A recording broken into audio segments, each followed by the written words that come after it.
안녕하세요 여러분, 도키와 미국 주식 하는 것을 환영합니다. 오늘 해볼 종목은 저희 구독자님께서 신청해주신 종목으로 후야라는 종목이 되겠습니다. 이 종목은 2020년 6월부터 9월달까지는 잘 올라와 주다가 다시 3개월 동안 떨어지면서 안타까움을 자아내고 있는 종목인데요. 이 종목에 대해서 좀 더 깊게 알아보는 시간을 가져보도록 하겠습니다. 먼저 시작하기 전에 아직 많이 부족한 채널이지만 그럼에도 불구하고 제 채널의 멤버십 가입을 통해 후원해주신 모든 분들께 진심으로 감사의 말씀 드리고 싶고요. 구독과 좋아요를 통해 제 채널을 서포트해주시는 모든 구독자분들께도 너무 감사의 말씀을 전해드리고 싶습니다. 혹시 리뷰했으면 하는 미국 종목이 있다면 언제든지 코멘트를 남겨주세요. 많이 요청받는 순서대로 자료 수집을 해서 영상으로 화답드릴 수 있도록 하겠습니다. 그럼 시작하겠습니다. 먼저 후야의 비즈니스 모델에 대해서 알아보도록 하겠습니다. 후야의 매출액은 크게 Advertising and Others와 라이브 스트리밍으로 나뉘어져 있는데요. 보시다시피 라이브 스트리밍에서 약 90%, 그리고 Advertising and Others 쪽에서 약 10% 정도로 이루어져 있는데요. 좀 더 이해를 하기 위해 홈페이지에 들어가서 알아보도록 하겠습니다. 후야는 보시다시피 라이브 스트리밍 플랫폼입니다. 라이브 스트리밍 분야는 온라인 게임부터 독립형 핫투어, 엔터테인먼트 세계, 그리고 모바일 게임 레저 같은 분야가 있습니다. 참고로 중국어를 한국어로 바꿔서 보는 것이라 그런지 이름 번역이 잘못된 부분도 있을 수가 있다는 점 미리 말씀드리겠습니다. 먼저 온라인 게임에서는 리그 오브 레전드부터 DNF, 도타2, 탱크 세계, 마석 등과 같은 게임이 있고요. 독립형 핫투어에는 콘솔 게임이라던가 방주, 캐렌, 레지던트 이블, 데스티니 컵 등 다양한 장르들이 있고, 엔터테인먼트 세계에서는 스타쇼, 집밖의 두 번째 요소, 함께봐, 식도락가 등이 있네요. 그리고 마지막으로 모바일 게임 레저에서는 영광의 왕, 평화 엘리트, 원래의 신, 늑대인간 킬러 게임 등 다양한 모바일 게임 종류들이 있습니다. 이렇게 다양한 섹터에서 후야의 역할은 방송인과 청취자를 연결시키는 역할을 한다고 보시면 됩니다. 청취자들은 위챗페이, 알리페이 등과 같은 결제 플랫폼을 통해서 가상화폐를 사고요. 그 화폐를 이용해서 가상 아이템을 삽니다. 청취자가 아이템을 살 때 이것은 매출액으로 잡히고요. 그 매출액에서 일정 부분을 Revenue Sharing Fee라고 해서 방송인 및 탤런트 에이전시에게 나눠줍니다. 이 부분이 Cost of the Revenue, 즉 비용이 되겠습니다. 이러한 방식을 통해서 라이브 스트리밍 플랫폼에서는 수익 창출을 해오고 있다라고 보시면 되겠습니다.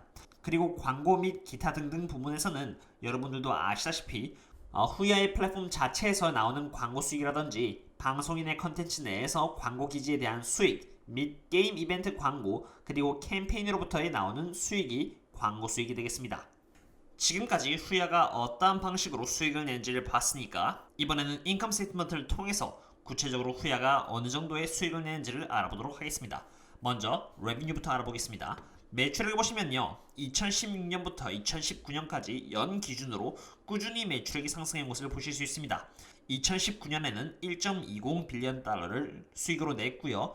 2018년도에는 674.88 밀리언 달러로 꽤나 매출액이 많이 성장한 것을 보실 수 있습니다. 매출액 성장률만 보시면 말이죠, 2018년에서 2019년으로 갈 때 2018년에 연 매출액과 비교를 해보면은 79.58%가 상승했고요. 2017년과 비교를 하면은 2018년에는 113.45%의 성장률이 있었습니다. 매년 이렇게 높은 매출액의 성장률을 보여주는 것은 굉장히 좋은 부분이라고 생각이 됩니다. 그렇다면 이번에는 Gross Profit에 대해서 알아보도록 하겠습니다. Gross Profit은 매출액 빼기 그 매출액을 만들기 위해 들어가는 비용을 뺀 부분인데요. 이 부분이 바로 그 비즈니스 모델 자체의 수익성이 얼마나 있냐 없냐를 보여주는 부분이라고 보시면 됩니다. 2019년에는 211.70 밀리언 달러를 기록했고요. 2018년은 105.61 밀리언 달러로 시간이 가면 갈수록 그로스 프로핏 또한 꾸준히 상승해주는 것을 볼 수 있습니다. 그리고 이번에는 그로스 마진 vs 프로핏 마진을 봐보도록 하겠습니다. 이 그로스 마진 같은 경우는 2019년 기준으로 17.70%를 기록했는데 이 그로스 마진 같은 경우는 매출액 대비해서 이 그로스 프로핏이 얼마나 차지하는지를 보여주는 부분입니다. 그로스 마진이 17.70%라는 것은 만들어내는 매출액에 비해서 여전히 Cost of the Revenue가 매출액에서 꽤나 많은 부분을 차지한다는 것을 보여주는 바입니다. 그리고 Profit Margin 같은 경우는 매출액 대비해서 어느 정도의 순수익이 나는지를 보여주는 부분이라고 보시면 되는데, 순수익 같은 경우는 매출액 빼기 Cost of the Revenue를 하고요. 영업 비용이랑 기타 비용 그리고 tax랑 interest까지 전부 다 뺐을 때 결국 기업이 흑자냐 적자냐를 보여주는 지표라고 보시면 됩니다. 그래서 2019년에는 매출액 대비해서 만들어진 순이익의 비율이 5.60%라는 것을 알 수 있었고요. 2018년의 순수익은 매출액 대비해서 마이너스 53.70%를 기록을 했습니다. 2018년에 비해서 훨씬 더 나은 순수익과 프로핏 마진을 보여준다는 것을 알 수 있는 부분이 되겠습니다. 이러한 부분을 봤을 때 시간이 지남에 따라서 크게 기업의 수익성 부분이 낮아진 것을 볼 수 있었고요. 지금까지는 2019년까지를 봤으니까 이번에는 2020년 자체에서의 인컴 스테이트먼트를 알아보도록 하겠습니다. 지금까지는 연도 단위로 2019년까지의 매출액과 그로스 마진 그리고 프로핏 마진의 트렌드를 알아보았는데요. 이번에는 반기별로 한번 알아보도록 하겠습니다.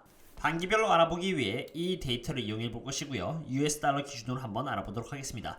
먼저 net revenue로 해가지고 라이브 스트리밍과 advertising and others로 이루어져 있는데 이 부분을 봤을 때 2020년 상반기 기준으로 총 723밀리언 달러 정도를 냈다고 볼 수 있겠습니다. 그 중에서 이제 cost of the revenue를 해가지고 이러한 매출을 만들기 위해서 나간 비용이 574밀리언 달러이고요. 723밀리언 달러에서 574밀리언 달러를 빼면은 148밀리언 달러가 gross profit으로 나온 것입니다. 그 다음에는 이제 영업비용을 알아봐야겠죠. 영업비용 같은 경우는 이렇게 다음과 같은 부분으로 이루어져 있습니다. R&D와 Sales and Marketing 그리고 General and Administrative Expense로 이루어져 있는데 영업비용의 총 비용은 111밀리언 달러이고요. 그 중에서 R&D 부분이 47밀리언 달러로 가장 큰 부분을 차지하고 있다고 볼 수 있겠습니다. 이 R&D 비용이 가장 큰 부분은 제가 생각했을 때 괜찮은 부분이라고 생각되고요. 이러한 부분이 계속 높아지면 높아질수록 회사가 갖고 있는 제품의 퀄리티 또한 증가하기 때문에 R&D에 투자하는 비용은 건전한 비용이라고 할 수 있겠습니다. 그래서 gross profit에서 이 operating expense 영업비용을 빼고요. other income을 더한 다음에 나오는 부분이 바로 이 영업이익이 되겠습니다. operating income이라고 할 수 있는데요. 영업이익은 44밀리언 달러 정도가 된다는 것을 볼 수 있습니다. 그리고 이 영업이익에서 interest나 tax나 뺄 거 빼주고 더할 거 더해주면은 결국 맨 마지막에 남는 게 바로 이 net income이라는 부분이 되겠는데 2020년 상반기 기준으로 후에는 이렇게 14.6밀리언 달러라는 흑자를 기록하게 됩니다. 2019년에 적자에서 흑자로 전환을 하고요. 2020년 상반기에도 이렇게 흑자의 모습을 보여준 것은 좋은 부분이라고 개인적으로 생각이 됩니다. 지금까지 후에의 인컴 스테이트먼트를 통해서 이 회사가 꾸준히 좋은 매출을 내주고 있고요. 적자에서 흑자로 전환하는 좋은 모습까지 보여줬으니까 이번에는 이 회사가 갖고 있는 밸런스시트를 통해서 캐시와 부채의 비중을 한번 알아보도록 하겠습니다. 이번에는 밸런스시트에 대해서 알아보도록 하겠습니다. 밸런스시트는 크게 에셋과 라이어빌리티스로 나뉘어져 있는데요.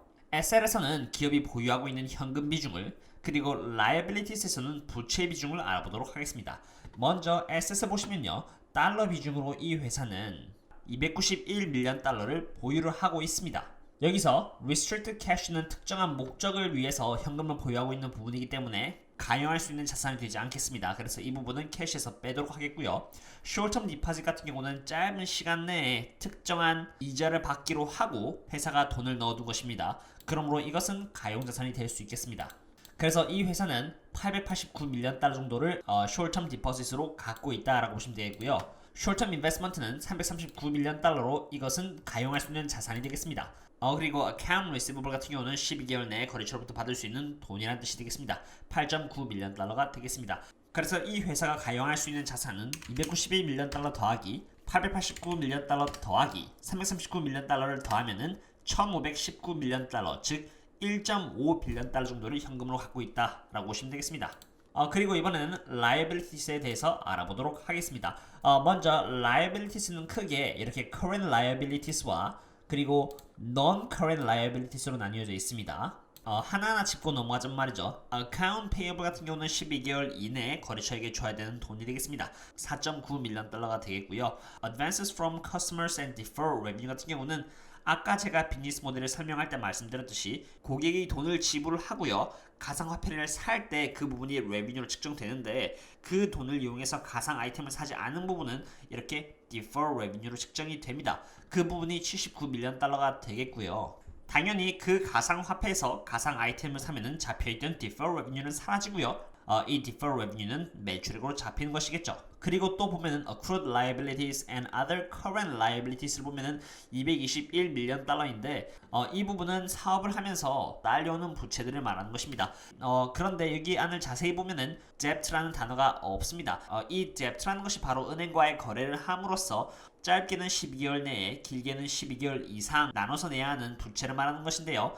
이 기업 같은 경우는 지금 부채가 없다는 것을 알 수 있습니다. 그리고 non-current liabilities를 보도록 하겠습니다. lease liabilities 같은 경우는 특정한 건물이나 땅을 빌린 거에 대한 부채가 되겠고요. 8.3밀리언 달러 정도가 되겠습니다. 나머지는 텍스고 이제 defer revenue로 27밀리언 달러 정도가 잡혀 있는데 이 부분 같은 경우는 전혀 부채로 생각할 필요가 없는 부분이 되겠습니다.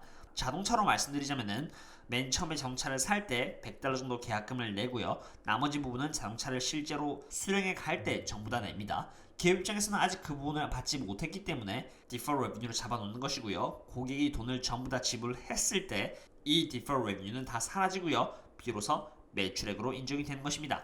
그렇게 해서 이 기업이 가용할 수 있는 캐시는 1.5빌리언 달러가 있는 것에 반해 뎁트가 없어 실질적으로 인정받는 부채는 없다는 것을 볼 수 있었습니다. 물론 사업을 운영하면서 어쩔 수 없이 딸려오는 liabilities를 단번에 갚아야 한다고 가정을 한다고 해도요. 갖고 있는 1.5빌리언 달러, 즉 1.5조의 캐시로 갖고 있는 기타 등등의 liabilities를 전부 다 갚고도 현금이 남아 넘치기 때문에 이 기업의 밸런스는 좋으며 중국이라는 정치적 및 대외적인 인식적 리스크를 제외한다면 장기 투자를 할 수 있는 종목 중 하나가 될 수 있겠습니다. 미래 전망에 대해서 알아보도록 하겠습니다. 지금 후야가 직면하고 있는 가장 큰 이슈는 2021년 상반기 안에 이루어질 후야의 도유 인수권이 되겠습니다. 2020년 10월 12일의 기사를 보시면 말이죠. 후야가 도유를 구매했다라고 적혀 있습니다. 그리고 이 딜이 마무리되는 기간은 2021년 상반기가 되겠다고 적혀 있네요. 그렇다면 도유는 어떤 회사일까요? 도유는 후야와 같은 e스포츠 회사로 서로 경쟁하고 있는 회사입니다. 그렇지만 매출액의 규모만 봐도 조금 더 후야가 앞서 있는 상황인 것 같지만 그렇다고 해서 후야가 그렇게 밀리고 있는 상황은 아닙니다. 지금 이런 상태에서 후야와 도유의 대주주인 탄센트가 인수 제안을 했는데요. 탄센트는 후야의 지분 36.9%를 갖고 있음으로써 50.1%의 투표권을 행사할 수 있고요. 도유의 지분 38%를 갖고 있음으로써 38%의 투표권을 행사할 수 있는 상태입니다. 이런 두 회사가 하나의 회사로 합쳐짐에 따라서 든든한 탄센트의 지지를 받는 것 이외에도 여러가지 시너지가 예상되는데요. 그 중에서 하나가 비즈니스 모델이 갖고 있는 단점의 극복이 되겠습니다.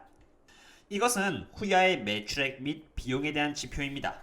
매출액이 상승함에 따라서 그것에 대한 비용 또한 만만치 않다는 것을 볼 수 있는데요. 후야와 도유 둘 다 라이브 스트리밍에 대한 매출액이 90%를 차지합니다.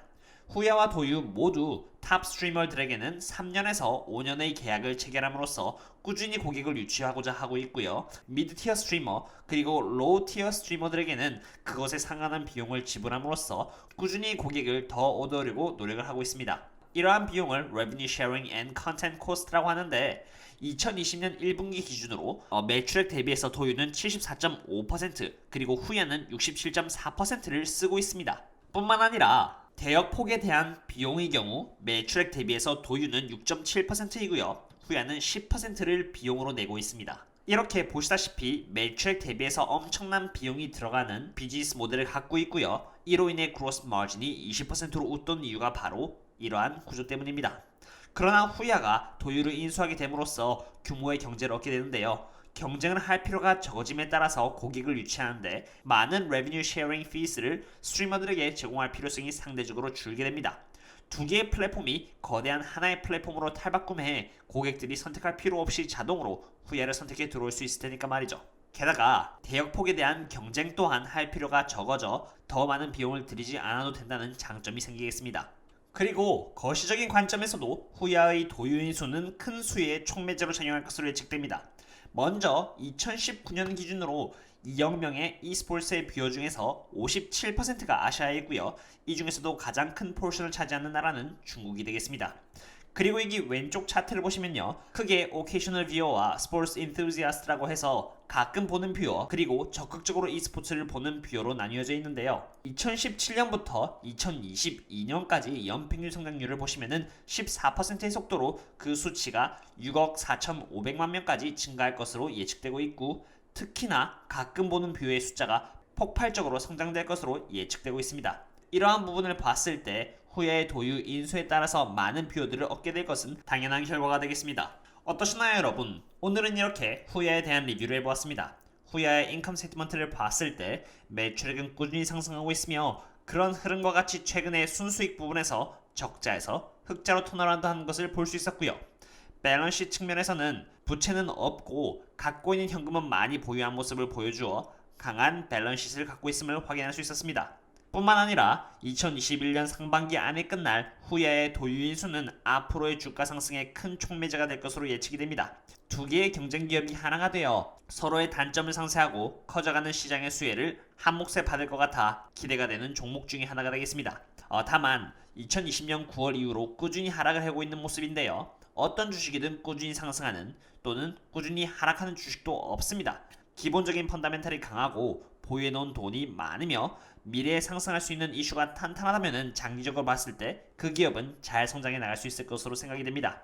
그럼에도 불구하고 후야는 중국에 위치하고 있는 기업이고요. 최근 중국의 회사가 미국의 지수에 편입된 상태에 있으려면 더 강화된 회계 기준을 따라야 한다고 했는데 이렇게 미국과 중국의 정치적 마찰은 앞으로도 리스크로 남을 수 있으므로 만약 이 회사에 관심이 있으시다면 항상 분할 매수로 대응하셨으면 합니다. 저는 지금 현재 제 기준에 있어서 많은 돈이 미국 주식에 투자가 되어 있는 상태라 앞으로는 조금 현금 비중을 높여가면서 천천히 분할 매수를 통해서 리스크에 대한 대비를 할 생각이고요. 이렇게 후야의 리뷰를 마치도록 하겠습니다. 지금까지 봐주셔서 감사드리며 또 다른 영상과 함께 찾아뵙도록 하겠습니다. 그럼 여러분 또 다음에 봐요. 그럼 see you later.